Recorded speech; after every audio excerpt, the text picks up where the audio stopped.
Dimas, Brad. Dimas pa. Hey!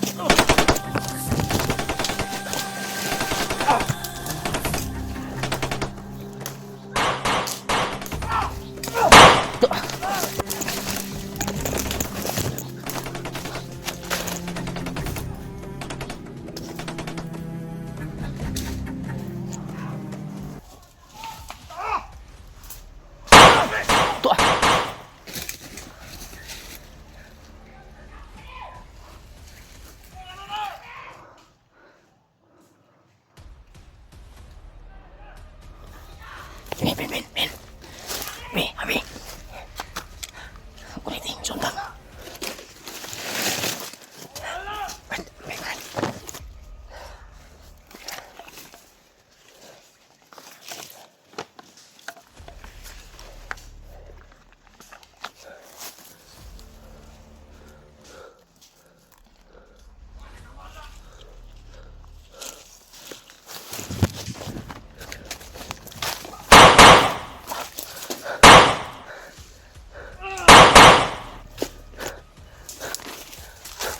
Ay,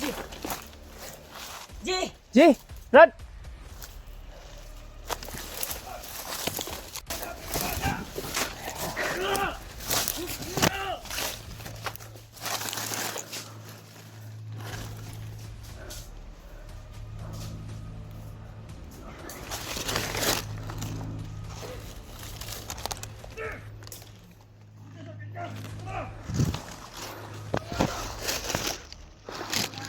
Marami sila dito, tol.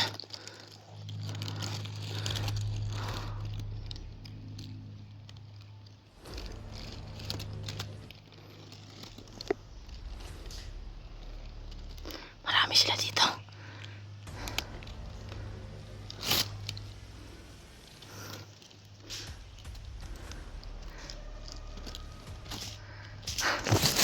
So much.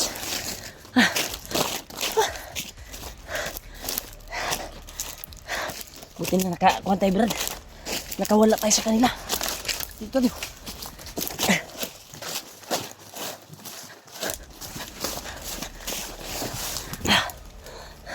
Okay ra, Kabin? Mayo kay wala ka nawala. Pila silang umami, tol. Doon sila patungo. Akala siguro nila na doon tayo patungo.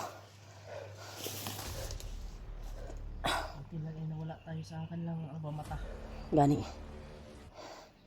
Buti na katagulilong kami, tol. Buti na si Marvin ay na unang tumakbo at sinundan namin. Kaya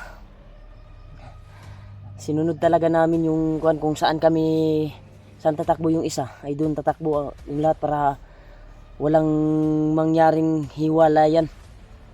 Biglaan lang yung pangyayari yun eh. Buti na lang naligaw natin sila ng landas.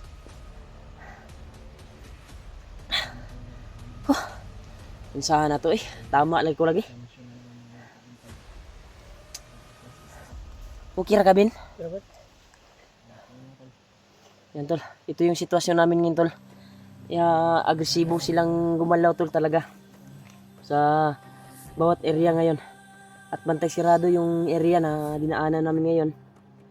Kaya ang area na ito ay patungo pa rin doon kung saan kasi nalayo kami sa daanan na patungo doon kung saan kami magkita ni Julio dahil sa pangyayari na harapan na pagkuan sa amin, pagtrap ay pilit naming makatakas at mapaslang sila pero ang nangyari sobrang dami talaga. Kaya kailangan aatras at ikuan yung sarili upang sa kaligtasan. Akala ko nawala na si AJ. Buti na lang na tago ako kasi may nakita ko si AJ doon. Pinaslang yung kuan, tinamaan ng orasyon. Ginamitan niya ng orasyon tol. Si Marvin. Putukan doon sa kuan pero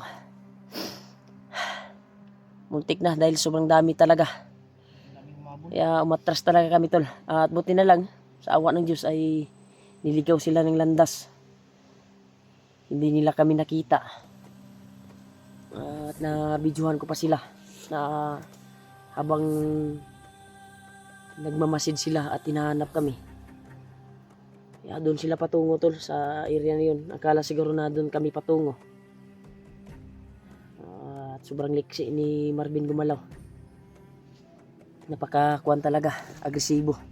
Kaya sa kanya nga kami sumunod sa pagtakbo dito. Sa kuan kasi siya yung nakakaalam sa safety na area. Dahil kabisado din niya yung area dito. Dahil isa din to sa kalihukan sa bandido dati. Kaya alam na alam niya. Siya nga yung nakakaalam yung tindahan na binilhan namin. Pero nakakalungkot isipin sa paglalakbay namin sa paglalakbay namin upang makarating doon sa area kung saan namin yung sinil ni Julio sinil namin na area ay yun yung nangyari sa amin. Inabangan kami, baka na monitor siguro na doon tayo patungo. Pero hindi naman natin sinabi kung saan yun na area, di ba? Basta ang sabi natin, nag-send tayo ng area sa mga kasama natin upang doon tayo magtagpo. Kaya buti na lang ay nakalayo sila tol. At nawala namin sila sa aming aming landas. Gaw ko kan jibi napakikindi da ji. Okay kabi. Okay ra ka bin? Ilang bin kay duol na imuhang pamilya diri bin. Ibradulyo brad, ano kang balita ko? Si Ibradulyo ay wala pa tayong nalanghap na balita. Dahil sa sitwasyon na natamo natin ngayon. Pili tayong hinuhuli ng mga bandido. Kaya pipilitin natin sa paglalakbay natin ngayon ay kailangan magmasid tayo. At agresibo tayo sa bawat inaapakan natin. Sobrang anghang na ng mata ko brad sa nakuha natin na kuwan doon. Parang poison yun eh. Maanghang yung mata ko. Kasi yung mukha ko, uminit yung mukha ko. Ha? Yung mukha ko uminit. Kasi yung doon yan sa naamoy natin kanina. Yung mukha ko, medyo mapdi. Nalanghap ba? Kaya EJ oh. No? Medyo mapdi. Pikot pa kada nog mata ji. Pikot nagsamot ako ni pula na dutlan yun bay. Poison tong ilang gilabay bay. Langhap na to bang wal. Di ko na tadaan bagi. Binlang ita no samtang naghapa ta. Pero okay ra kay naka wala mata sa ila. Nakalayo man ta. So wala po ta nila nakitaan sa pagtago na to. Si Marvin lang eh. Nagdadala tayo sa kalagayan sa pamilya ni Marvin tol. Kung saan na ngayon. Wala din tayong narinig na Anghang to ah. Mintos to. Kaya wala ka bang balita ila Kuya Buds? na kita ko yung video online. Ano? Send din sa akin na naligtas na si SJ. Ligtas na daw si SG. I thank you so much. Maraming salamat talaga Lord sa gabay mo po. Parang pababa din sila. Kasi isa din yan sa hiling ko kay Lulu Ambo na bigyan ng lakas si SG na makatakas. Si Dave. Ligtas rin si Dave. Dahil pinaliparan yun ni Lulu Ambo ng kuwan na Ng gabay ni Lolo. gabay.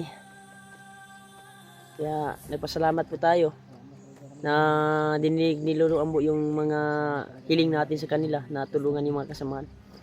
Ang problema lang ay si yung asawa ni Marvin at anak. Yun yung kanamin tol. Tol, pasensya na po kayo tol na nag-relax muna kami dahil bago lang po kami naghabulan sa mga bandido na yun.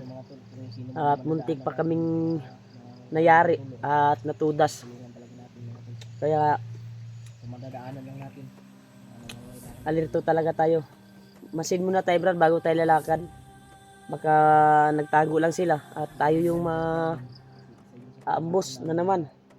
Kagaya ng kanina, buti na lang na wala lang niwalay sa atin.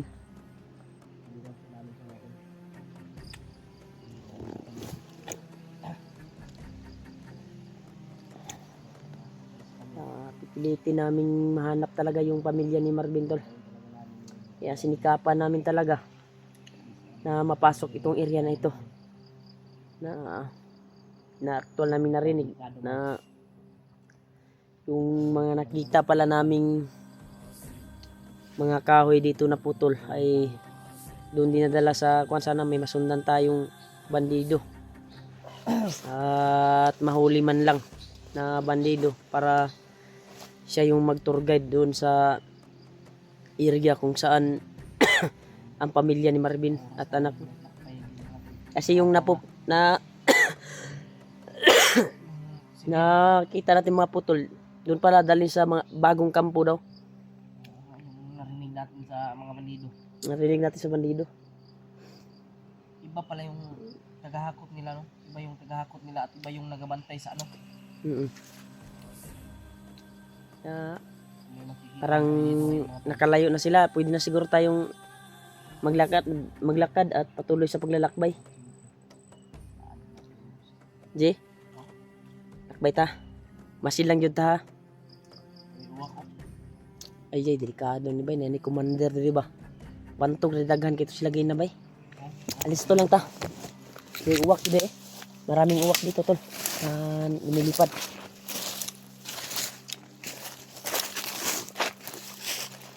Bino, ikaw dalaan yung pusil bin. Ambin ang kuan bi. Kay akuan silang pamputlan og kuan. Liog og dila. Putulan ko sila ng dila tol.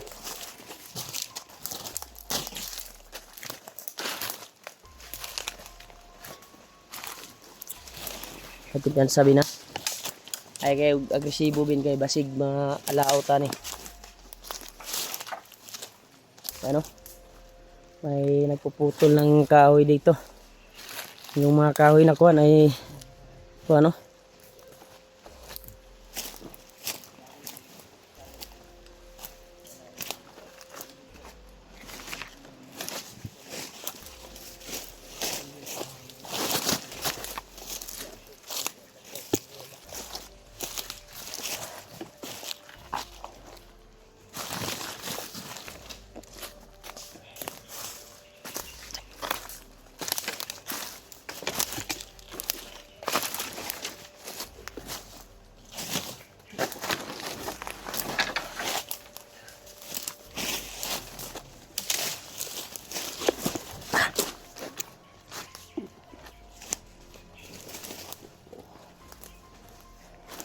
Yan tol, suki namin itong area ito tol. Bin, ay kayo palayo bin. Ay kumpiyansa bin.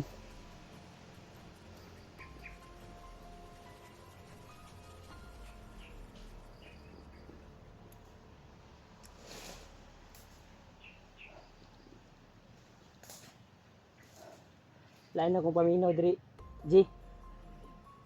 Murag delikado dyan eh.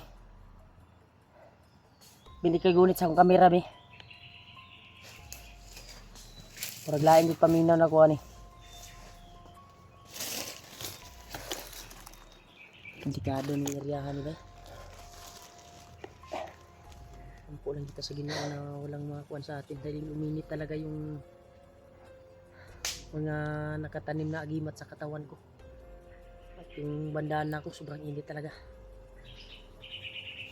Ano wala ka bang naramdaman na init sa katawan mo? 'Di ba binigyan ka niluluan mo ng lakas upang makaramdam ng mga kuan? Wala ka naramdaman? Meron brad. Ha? Meron. Pag may naramdaman ka, magsabi ka para maalisto din kami. At makahanda tayo.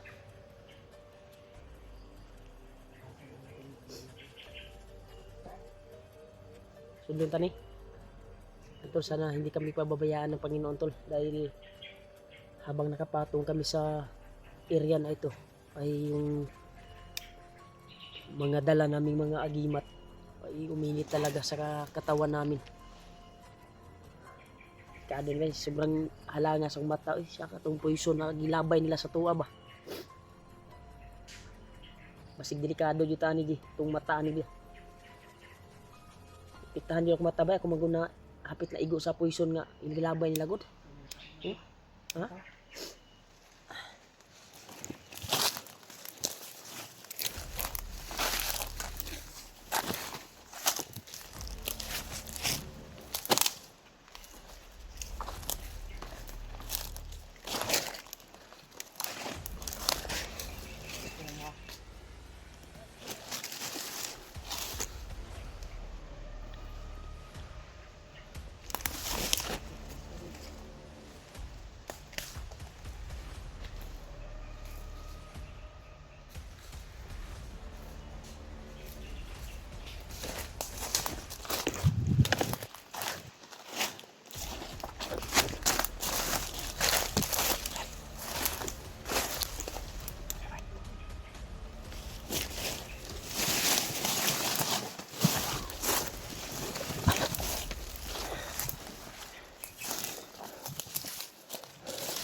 Ramdam ko dito.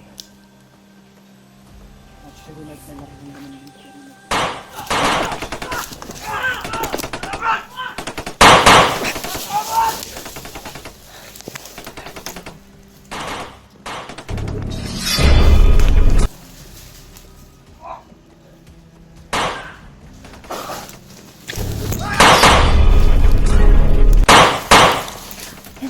Gimat bro. Gimat bro.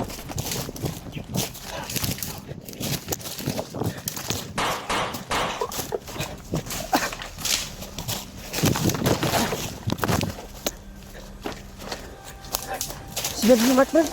Very much. Balikan natin. Tah. Nabung tulak po yun ba?